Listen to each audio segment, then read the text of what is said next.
समझो बात को। कबीर साहब कह रहे हैं कि तंत्र मंत्र सब झूठ है। क्यों बोला झूठ है? क्योंकि लोग कहते हैं ये मंत्र जप लो, बड़ी से बड़ी विपदा टल जाएगी, बड़े से बड़ा बुरा समय टल जाएगा, बड़े से बड़ी मुसीबत टल जाएगी। अभी 10 मच्छर घुस जाए कमरे में और तुम्हें कोई कहे कि जपो मंत्र, 10 मच्छर टाल के दिखाओ जरा, टल जाएगा, तुम्हारा जन्म बीत जाएगा। मंत्र जपते जपते एक मच्छर को भी ना रोक पाओगे तो मंत्र से रोक के देख लेना, कभी बड़े से बड़ा मंत्र जप के देख लेना। तो जो मच्छर तक को नहीं रोक पा रहा है वो सत्य कैसे हो सकता है? सीधी सी बात है, जो मच्छरों को नहीं रोक पाया वो बड़ी से बड़ी मुसीबत को कैसे रोकेगा? और अगर बड़ी से बड़ी मुसीबत को रोक सकता कोई, तो अंग्रेजों और मुगलों से बड़ी मुसीबत तो मुझे नहीं लगता कि कोई थी हमारे देश में। 500 साल राज कर गए, तब कहां चले गए थे ये सारे मंत्र? क्या भूल गए थे क्या? या सबके दिमाग में से उन्होंने डिलीट मार दिए थे? क्या हो गया था? कहां चले गए थे मंत्र? लोगों ने अपनी जानें दे दे के देश को आजाद करवाया, लोगों ने गोलियां खा खा के देश को आजाद करवाया। अरे मंत्र जप लेते सारे मिलके बैठ के। और ऐसा नहीं कि मंत्र जपा नहीं गया। सोमनाथ का मंदिर जब लूटने के लिए आए मुगल, तो सारे ब्राह्मण क्या कहते हैं कि सब सारे बैठ के एक साथ मंत्र जपेंगे, भोले शंकर प्रकट होंगे और इनका संहार करेंगे। जपने लग गए मंत्र। क्या हुआ पता है? 17 बार लूट लिया गया, 17 बार। एक आम आदमी का घर भी 17 बार नहीं लुटता। देख लेना किसी भी गांव में जाकर पूछ के कि भैया कितनी बार चोरी हुई, ज्यादा से ज्यादा 5-6 बार से ज्यादा चोरी नहीं होगी किसी के यहाँ, क्योंकि कोई ना कोई जुगाड़ बना लेगा वो चोरी ना होने का। और 5-6 बार चोरी हो जाए तो बचा गया उसके पास, वो खुद ही नहीं आएगा चोर कि यार सारा तो लूट लिया 5 बार, अब क्या इसके पास? कुछ भी नहीं। लेकिन वो मंदिर सोचो 17 बार गया। ऐसा क्या था मंदिर में जो 17 बार लूटना पड़ गया?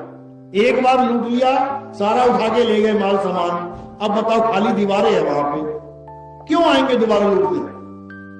क्यों आएंगे लूटने? क्योंकि उन बेवकूफों ने दोबारा सजा दिया, वही सोना चांदी फिर लगा दिया। एक बार लेके गए तो होश आ जानी चाहिए थी कि सोना होगा चांदी होगा तो लुटेरे आएंगे, अगर नहीं होगा तो कौन आएगा? दोबारा लगा दिया, वो दोबारा आए, दोबारा लूट के ले गए। फिर भी समझ आ जानी चाहिए थी कि दोबारा लूट के ले गए, तीसरी बार ये काम नहीं होना चाहिए। लेकिन तीसरी बार फिर हो गया, वो फिर लूट के ले गए। चौथी बार फिर हो गया, वो फिर लूट के ले गए। कितनी बार हुआ ये काम?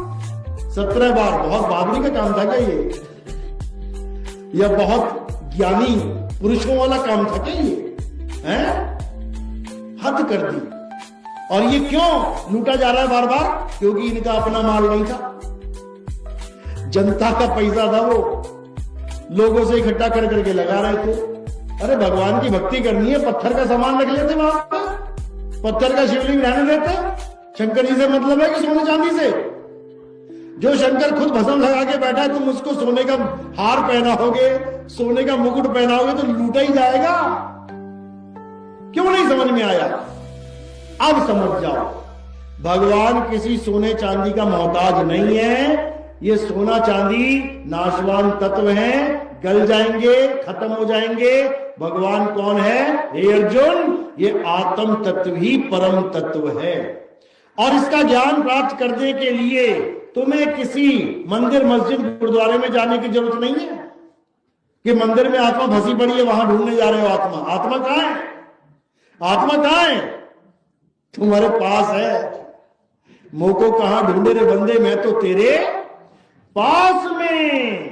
हर इंसान के पास आत्मा है, हर इंसान के पास, हर जीव के पास आत्मा है। ये कुत्ते बिल्ली हैं, इनके पास भी आत्मा है, लेकिन बस ये उसको जान नहीं सकते। कारण क्या है? विवेक शक्ति की कमी।